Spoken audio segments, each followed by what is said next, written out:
allegiance to the flag of the United States of America and to the republic for which it stands, one nation, under God, indivisible, with liberty and justice for all.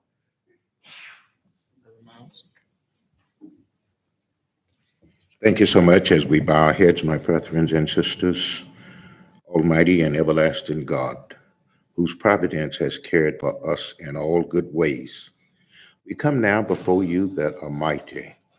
We seek in thee vision and power and hope. Let it be faith and not fear. Keep every morning leaning your arms while upon the window sills of heaven and gazing upon us, Lord. Direct this city, direct this board, direct the president, direct the chief, direct all the officers, to hold a firm grip upon the reality of our presence and a great assurance upon your loving care. We thank you for this police department, for their seriousness in their work. Blessed be the tie that binds their hearts in love. The fellowship of kindred mind is like to that above.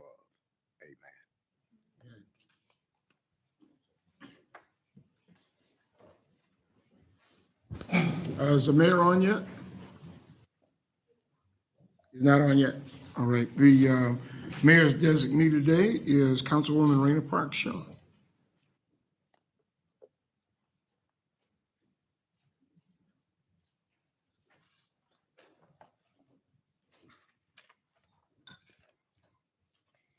Good morning. Good morning, Mr. President and commissioners and all those assembled. I am Councilwoman Raina Park Shaw, 5th District Councilwoman. Honored to be here today. I'm going to speak about some things that have unfortunately come to my office and come to probably all of our attention if we're watching national news. Recently, we've received national attention about concerns of Black women that are disappearing. And I say disappearing because we don't know if they're missing, if they're classified as missing, if they're classified as runaway, but disappearing from the Prospect Corridor. Of course, specifically in this specific instance, areas in near the Marlboro area, which is in the 5th District, about 80th and Prospect or 85th and Prospect. Historically, Black women and girls who go missing receive limited, negative, or no attention at all. Capturing attention requires their lives to be proven worthy, which is difficult when Black women narratives are linked to crime, mental illness, and other issues to suggest that they were somehow responsible or deserving of their predicament. Black girls are often classified as runaways rather than missing persons, which shifts the focus from public safety to personal responsibility. By calling someone a runaway, suddenly there's much less of an interest in thinking that you can help that individual or to help find them. And so with that, I request that you review your missing persons and runaway policies to say that no one be characterized as a quote unquote runaway. If you're missing, you're missing. And that search should start immediately. My office has been contacted by several individuals who have made requests that I launch an investigation into the inaction of KCPD as it pertains to the missing women that were brought about over the last 6 weeks. Now, we know that I can't launch an investigation. That's you all that will have to do that. But I think what's unfortunate for me is that I've heard and I know that KCPD has been involved in the Excelsior Springs, has offered assistance to Excelsior Springs to that investigation. What's concerning to me is the fact that that is not being communicated out into the public. And so in essence, it looks like KCPD is not acting. I've seen the statements that have come out from the communications department. And I know that you all are working hard and are involved in some things. And I understand there has to be, that there may be some information that cannot be shared. But I think unfortunately, what it looks like is KCPD is dismissing those claims and dismissing those concerns. I've also heard the fact that, well, there's no one reported as being missing. I've already kind of stated the concern about that, which is why I think it's important to engage the community, whether it's canvassing. My office would be happy to assist with putting something together to really talk with those organizations or those individuals who feel that there are 3 or 4 women that were missing from that area, so that we can assure the community that they're safe. I'll tell you, the women are scared. Matter of fact, I'm scared. I actually went and we put some extra cameras on my parents' home just this past weekend. The violence in our city and across the country is very unnerving. And so just wanted to really make sure that this is in the forefront of your attention, and that is a priority. I think that we have an opportunity, or you have an opportunity, to be more transparent as you look at your communication strategies as it pertains to that. So I would just encourage you to look at those policies in an effort to build transparency and build community trust.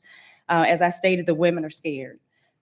There was in doing research for this, because I hate when people come to me with problems, but they don't come with solutions. So I did do some research and saw the International Association of the Chiefs of Police has a resource list on steps to building trust.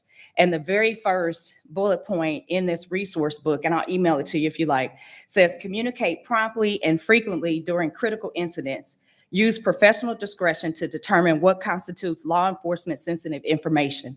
I think incorporating that and looking at the way that you communicate could be, the way that we communicate out into the public could be helpful. In addition to that, and this also aligns well, there have also been concerns within the community about your selection process of the new chief of police. I would just encourage you to please engage the community in that, and please communicate the steps of that. As we know, this position is key to us here in Kansas City. It's critical to us, especially given the numbers of homicides that we are seeing, in addition to the number of non-fatal shootings, which I will speak briefly about that. In September of last month, we had 56 non-fatal shootings as compared to 29 in 2021, so nearly double. But I think what's important about that is you've had this past month 40 cooperative victims, which shows me that you are building trust within the community, because in previous months, I know there's still situations now, individuals are not necessarily cooperating, but the fact that there were 40 cooperative victims in those 56 from last month tells me that you're making headway in terms of building community trust. So again, which is why I want to ensure that communication is at the forefront of your priority, because unfortunately, even with those 40 cooperative victims, only three have been charged, is my understanding. Or I'm sorry, 5 cases have been submitted with charges to the prosecutor. So if I'm one of those 40 who was a victim who, out of fear came forward and cooperated, but my case hasn't been charged, am I going to trust the police in the future, or is my community going to trust the police and put themselves out there? To that, I would doubt. I would say no. And so again, looking at how those cases are being charged and moving forward in an effort that builds community trust, I think is key. So those are my comments for you today. I would entertain any questions or comments. And as I said, my office is available to provide whatever support that you need. I think that our community needs all of us to work together. All of us, City Hall, the commissioners, the police, and the community organizations that are not always friendly in the way that they come to us, but very passionate about what they believe. And I think we all need to work together to address our issues with our violence in Kansas City. So thank you. Any questions? Thank you for your comments. We are working we are working, I'll come to you, Kathy, in a moment. We are working diligently with the chief process. After our meeting last week, we met with some of the community folks, the chamber, the Urban League, and others. We're working on some public forums where people will be able to meet the selection when we get it down to the final three. So there are a lot of things going on in that arena.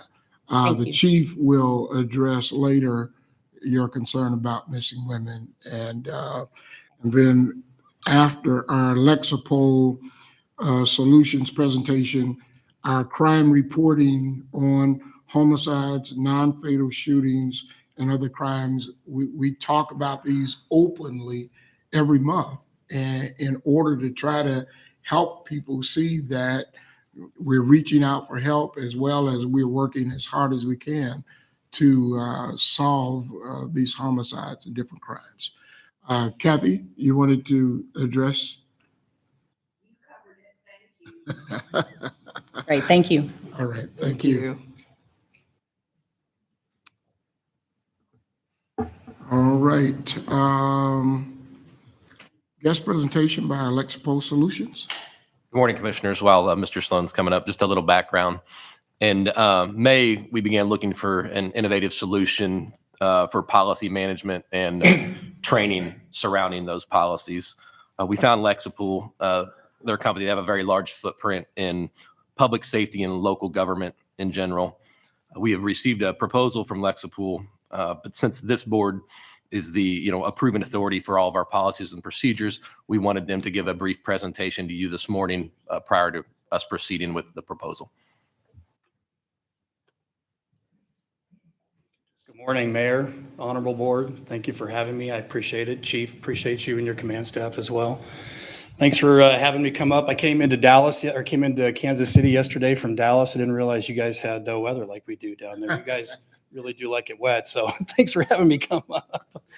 Hey, my name is Jeremy. I work for Lexipol and an individual by the name of Gordon Graham. I imagine many of you in this room have seen the president and CEO of our company, Gordon Graham, speak before. We're a risk management company. We do several different things. We've been in contact with your agency today, your police department, in reference to our policy solution. So I'm going to try to click through a quick presentation to answer any questions that you may have about it. I can tell you as a former 20-year retired law enforcement officer, it is tough these days to keep up with your policies and all the things that go into them, from a legal perspective and a community perspective. And that's what we do here at Lexipol. We have 180 legally defensible policies that are written by attorneys. These attorneys, and I know there are several attorneys on this board, they come from the public safety space. So they've worked at a police department, sheriff's office, worked in risk management or HR somewhere along the way. We write these policies in concert with the police department to ensure that we're putting out the best policies that represent your community and the values of your police department.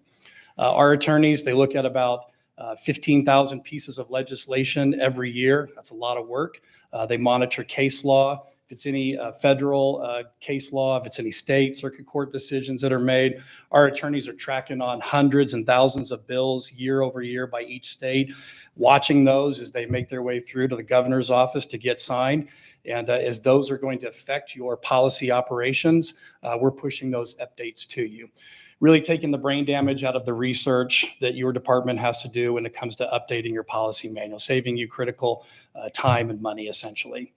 Again, the Supreme Court, the court decides, the definition of use of force changes from reasonably objective to objectively reasonable. Our attorneys are going to push that information to you immediately, and then pushing those updates to you incrementally throughout the year when you have those legislative updates that affect your operations.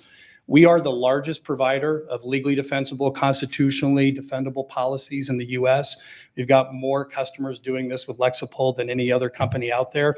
Have about 6,000 departments who are just using our policy solution, but we do a number of other things at Lexipol that anytime I'm happy to come back and talk with you more about that. Been doing it since about 20 years. And this was started by a company of former law enforcement officers, and we are live in about 35 states. It's not a turnkey solution. We work with your department to ensure that it reflects how you are doing things at Kansas City Police Department. We work with your command staff, work with your community members, we work with HR, risk management, and anybody else who comes to the table to really customize those policies to ensure that they fit for your department so that they're functional, applicable, and practical for your operations. No agency is the same, even the ones next door to each other, which, by the way, we've got dozens of them around you here in the county as well. But everybody does things just a little differently. We work with your department to stand up the best solution for you. And as you go forward, you're going to really spend a lot of less time managing your policies year over year. The average Lexipol client spends about 20 hours a year managing their policies year over year. That won't be your case, Chief, because I know you have a lot of things that happen in a big city. But most departments that we speak to, they spend a lot less time managing their policies and their procedures going forward. We also believe that it's important that the command staff or the officers know what the policies say. I can tell you from being a command staff officer, we all knew what the policies said. We knew them because we wrote them. But the average officer doesn't always know what those policies say. So we push out what we think are critical acknowledgement on those high risk, high liability kind of topics, as well as we push out training. We believe at Lexipol that every day is a training day, so you're going to get scenario-based training to ensure that your people know what those policies are around use of force, search and seizure. We're going to even remind them not to do stupid things on Facebook, and I'm sure that never happens here, but it did at my department. So our solution is all encompassing, and it produces reports for you because we understand it's not if you go to court, it's when you go to court. It's not if you have to go to an employee discipline case, it's when you have to go and, defend the agency and their actions.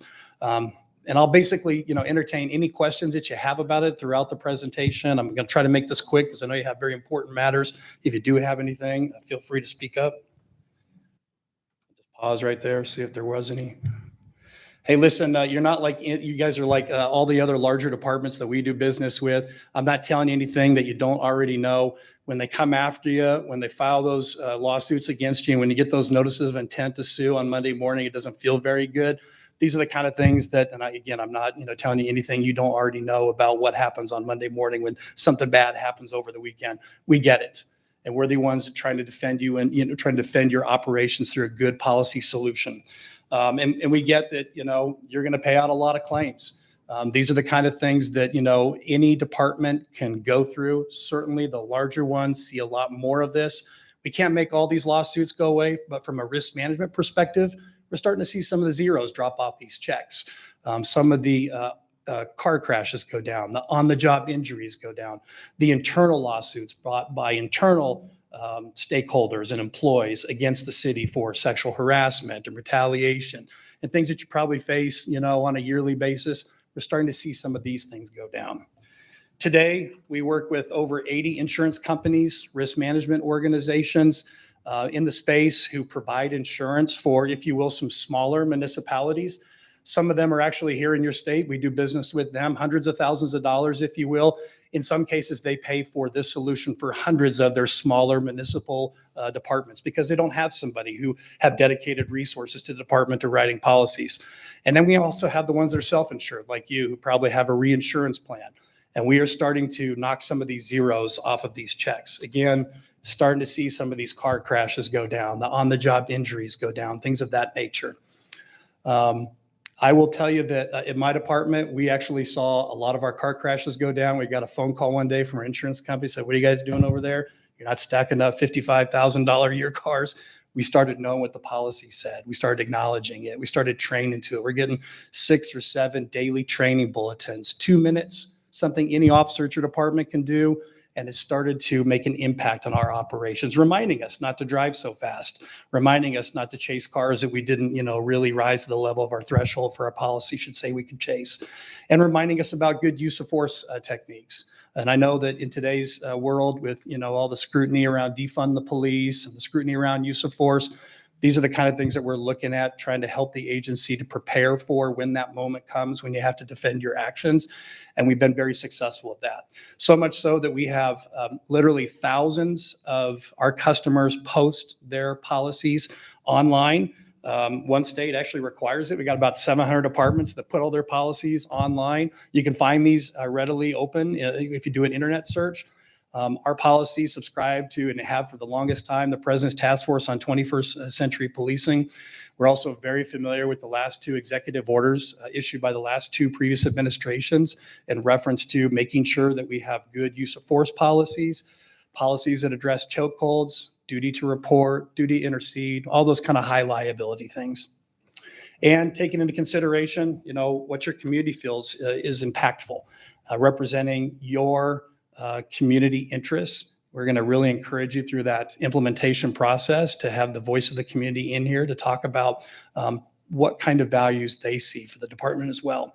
But you'll largely find that these are going to save you from having to defend yourselves in court and the costs that go with settling claims.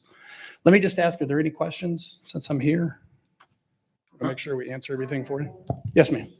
Yes, Kathy. What I want to understand is, will this help us have less officers dedicated to writing policies?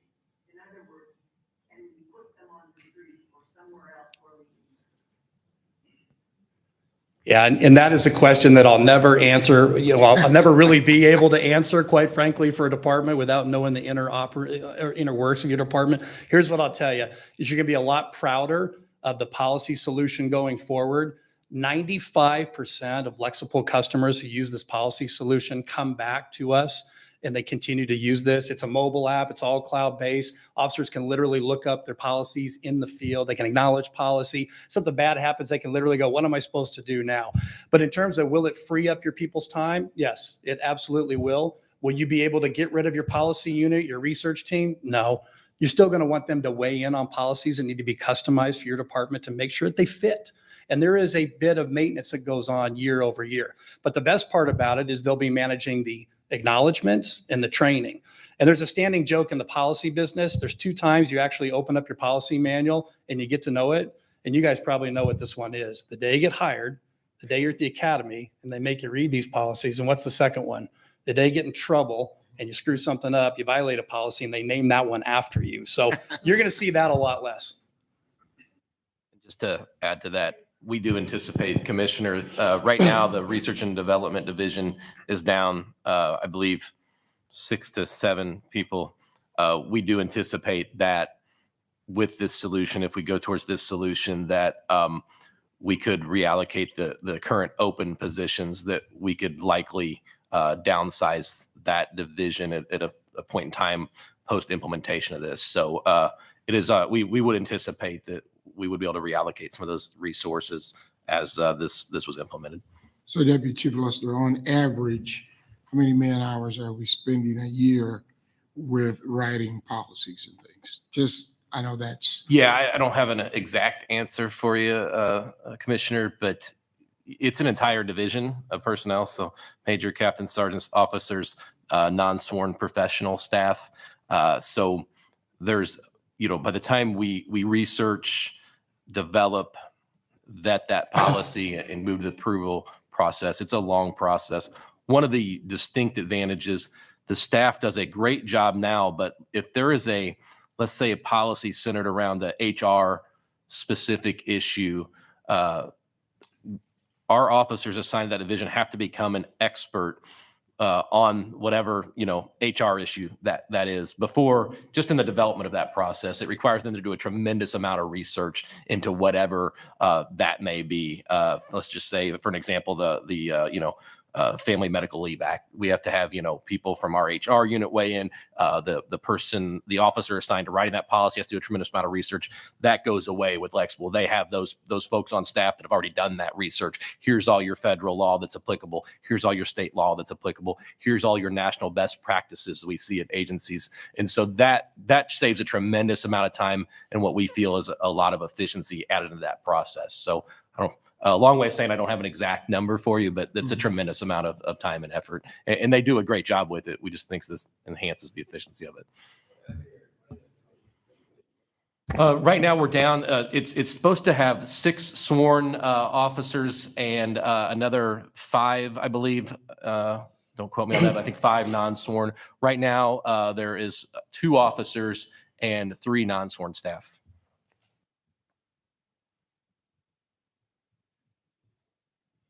My question would be, you do some other major cities, I presume? Yes, sir. Austin Police Department, Sacramento Police Department, Cook County, Illinois Sheriff's Office. They're one of the largest jails in America. I mean, we all have jail issues, right, from time to time. We've got a number of larger cities that have now come to us for the very reason that the major is speaking to. It's about, FTE and what you're paying for that unit to really manage that policy solution today. And I'll partially answer the question. Thousands of hours is what you spend managing your policy manual, the different hands that are in it. And to your point, Major, FMLA, ADA, OSHA, who can be an expert at all those things, right? That's where Lexipol comes along and kind of be that force multiplier for you. But I always say, don't take my word for it. I'm not a sales guy because I was a cop for 20 years, but I guess I am a sales guy now. We'd be happy to point you in the right direction. Some really happy customers. Again, that retention rate is 95%, and that's almost unheard of in this industry. So the real question is, what's it going to cost us? Less than any of those lawsuits. We're for that. hoping to bring you a proposal next month Okay. with that, but it looks, we're working, Colonel Niemeyer's staff is working with that now, and we think, it looks pretty favorable when it comes to the cost benefit analysis and the personnel cost associated with it. And you'll do all those analyses to show us all right. All right. Any more on your? No, thank you so much for having me. It's a pleasure to be here. I'm gonna go eat some good barbecue now. So Oh, there you go. Barbecue capital of the world. All right. Crime report, gun crime, acting Deputy Chief Keith Kirchhoff. Good morning, Commissioners. Morning. My information is under tab C in your books. You should also have a copy of the daily homicide analysis report known as the blue sheet in front of you. If you refer to that document, you will see to date there have been 143 homicides in 2022 compared with 127 in 2021, which is up 16 from the previous year. The 5-year average homicide year to date is 128. We're currently 15 homicides up compared to the 5-year average. We have cleared 53 homicides in the current year. We have also additionally cleared 14 homicides, which have occurred in previous years, for a total of 67 cases cleared in 2022. Now, Commissioners, you also have a copy of the non-fatal shooting comparison report. You will note that from January 1 to present, there were 456 non-fatal shooting victims in Kansas City. Last year, we had 432 during the same time, so we're up 6% compared to last year.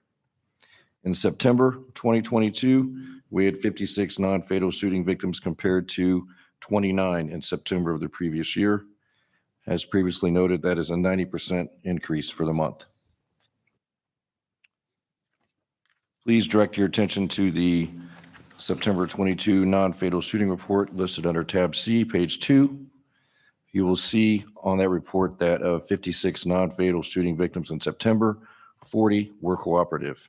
That is 71% of the victims were cooperating with the police department. Black males accounted for the highest number of non-fatal shooting victims with 38, which is 68% of the total number of victims. White males and black females were both second with 9 victims each, 16%. The age groups with the highest number of non-fatal shooting victims was 18 to 24 with 18, 25 to 34 was second with 17, 35 to 44 was third with 10, 45 and older had 6, and 17 and younger age group had 5 victims. We have identified 6 suspects at the time of this report. 3 suspects were black males, 2 were black females, 1 was a white male. There were 2 suspects in each of these age groups, 18 to 24, 35 to 44, and 45 and older. Page 5, you'll see the recovered firearms report. The department recovered 209 firearms in September 22 compared to 215 in September of 2021. 5-year average for firearms recovered in the month of September is 207. We have recovered 2,006 firearms between January 1 and September 30th, 2022. The next few pages, you'll find the monthly case submissions and disposition reports. KCPD submitted a total of 267 cases to county prosecutors during the month of September. 204 of these cases were to Jackson County, 36 to Clay, 27 to Platte, 0 to Cass. Charges were filed in 105 cases during the month. 41 cases were charged in custody and 66 warrants were issued. 9 cases were returned for additional work. 69 cases were declined. It should be noted that these numbers include cases that were submitted during previous months but returned in September. Unless you have any questions, that'll conclude my report. Do you have any comment about the Councilwoman raised about 6 suspects arrested out of 40 victims that cooperated? My comment would be that a cooperating victim is obviously key to a successful investigation. However, with the cooperating victim, we still have to work on identifying the suspect and having enough information to submit to a prosecutor. Obviously, a cooperating victim is very important, but there's other components that we're continuing to work on. So you're continuing to work on a lot of these. shootings? Absolutely. Yeah. Okay.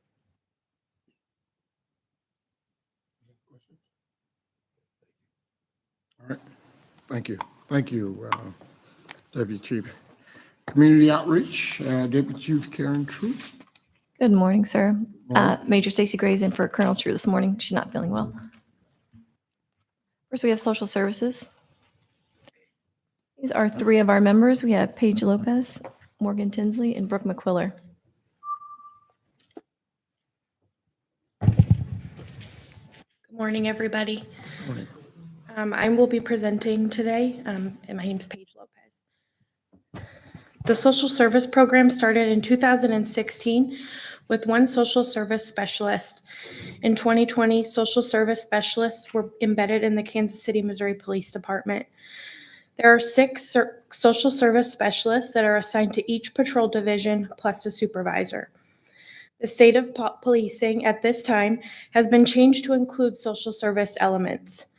There are many agencies that are modeling having social workers or specialists in their department. These are 3 ways social services are involved in a police department. 1, having fully embedded social service programs where the workers or specialists work within the police department and respond with law enforcement to calls for service and are paid out of the police department/city budget. 2, co-responders that are contracted by a law enforcement agency that work within the police department and respond on a mental health crisis and/or service. 3, mobile responders that are not within the police department but are called out to respond to crisis calls without having a police officer with them. Many people are surprised that police departments are offering another level of service to the community to decrease calls for service so that law enforcement can focus on the more violent crimes. The thought of social services assisting with violent calls is a good community connection. The role of social services and how it plays in law enforcement is undeniable.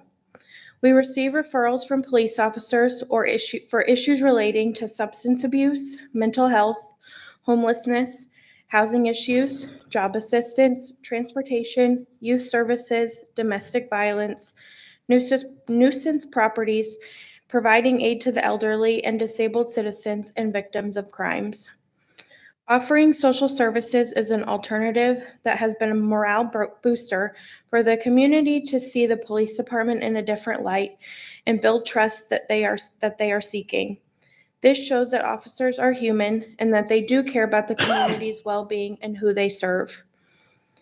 Not only the well-being of the community, but for the well-being of our officers as well. Having social services and familiarity makes it easier for them to reach out to the social service specialist if they want to talk or need help with their problems or family. This is one of those changes in policing that we will continue to see grow because of national attention. There are those that have many barriers in life and need an extra push to make life make sense. To know that there is help in their situation, and sometimes asking is too hard, and having someone recognize the situation makes the trust even better. that help is out there when you need it most. I just wanted them to give an overview today. We've been in a couple community meetings where people still aren't necessarily aware that we have social services here embedded at KCPD. So I just wanted to make sure that that the topic that they presented on today was that they were just reminding, our community what we're doing here at KCPD and specifically our social services team. So, a couple of questions. Sure. You say it's growing in, I guess, in usage across the country to use social services workers in the police departments. And you go on calls without officers.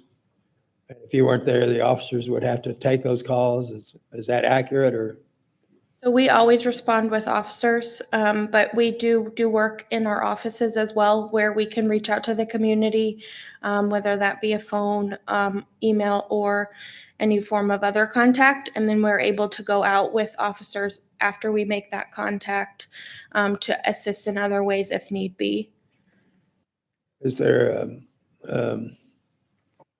are you swamped with work, or you can't get it all done, or how's that? How's your workload? It ebbs and flows. There's definitely days where there's more calls for service in our department or more violent crimes that are needing assistance.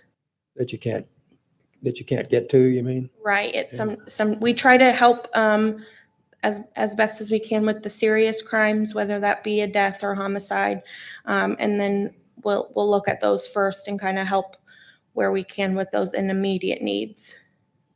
And as far as the profession is concerned, are there an abundance of social workers that are eligible to be hired, or is it a profession where where there's not enough staff available? I think the police department definitely could benefit from having additional social workers added onto the department. It's finding the social workers that are wanting to work with the department that I think is the main thing that we're having trouble with. Can you have each one of your team members introduce themselves and which division they work? Yes. So I'm Paige. I currently work at North Shoal Creek and East Patrol. Hi, my name is Morgan Tinsley, and I'm currently at South Patrol. I'm Brooke McQuiller, and I'm at Center Patrol. My name is Elizabeth Ogundiran. I'm actually in Metro Patrol. We do have a supervisor, that's Tamara McIntosh, and she's not here today. And we also are just finished a bunch of interviews for some of our open positions that we have at North Patrol, and soon to be Shoal Creek. Paige is thinking about moving down to East Patrol. We recently lost our star at East Patrol. He is now in law enforcement in Kansas. Thank you. Thank you guys for what you do. We really appreciate you, and you guys really have made an impact and a difference, both in the department and in the community. It's great hearing your stories and what you're doing, and we're happy to have you on board. Thank you. Thanks.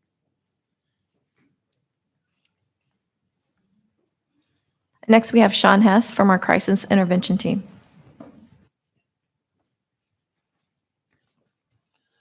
Hi, good morning. Morning. So unfortunately, CIT does include IT in it. That's not me, though. I have to have you help me. That one. Yeah. Thank you. All right. My name's Sean Hess. I'm supervisor for the crisis intervention team. And I'm going to give you I was asked to brief the board today on some CIT training that we've had this year and give you some numbers and updates on that. And also to touch briefly on 988, the suicide mental health crisis line that just rolled out. I'll try to keep this brief. If you have any questions, please ask. And I'm just going to go ahead and jump off onto the 988 suicide mental health crisis line. That rolled out July 16th of this year. This is a national hotline number, not just for Missouri or the Kansas City area. So it basically there was over 200 crisis lines in the United States. This is all compromised, all those into one access number to reach those. And it's a real big game changer for us in law enforcement. I've seen a lot of cuts and reduction in mental health services that have forced police into the first responder role in all mental health, the de facto response on this. So the 988 has been, in my opinion, one of the best things to come out in a long time to take law enforcement out of being the first responder on a lot of these calls that we don't need to go on, and putting this back into the social services and the assistance and treatment that they need. We're seeing some great things in some communities throughout the United States. Now, I want to point out, even though it says Suicide Crisis Lifeline in the title of this, it covers beyond suicide. So if you are substance abuse, aging, homeless, all behavioral issues can be called onto this one number. And so that's a really great benefit. Now, Missouri did not a real big media campaign when this rolled out, and that was by design. They did what they called a soft rollout.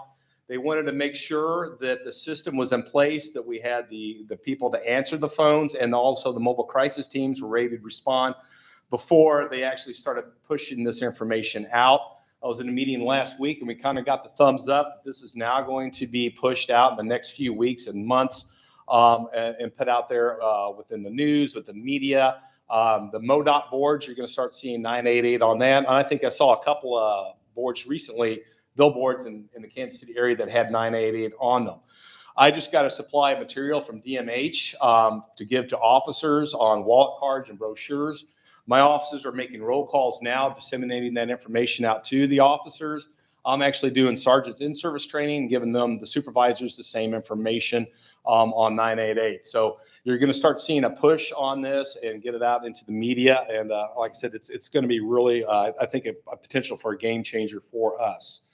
988, why they went to this was obviously an easy to remember number like 911. They wanted to get one front door for this number. And the big part is reduced healthcare spending, utilization of law enforcement, try to get us out of that wheelhouse, fire, EMS, and hospitals. And in the end, make it better for the community and the people that we serve and get them into the settings that they need. I kind of covered all that, just kind of reduction of services for 988. So 7 call centers are located throughout Missouri that are going to be handling the call load on this. Ours is ComCare. This is no big change for us. We used ComCare before when we had the 188 crisis line. They're excellent folks. Like I said, we have a great working relationship with them. They have the northwest corner of Missouri, so they'll cover Clay, Platte, and Jackson County. And like I said, they do a really good job. Michelle Watson is their director. I've talked to her yesterday. They've experienced a 50% increase in crisis line calls since 988 went live. And that's pretty impressive considering that not a lot of people know about it yet because of the soft rollout. So they're looking to have more increased numbers to be handled. One of the big things is we don't want to see the numbers, the calls going to 988 coming back to 911.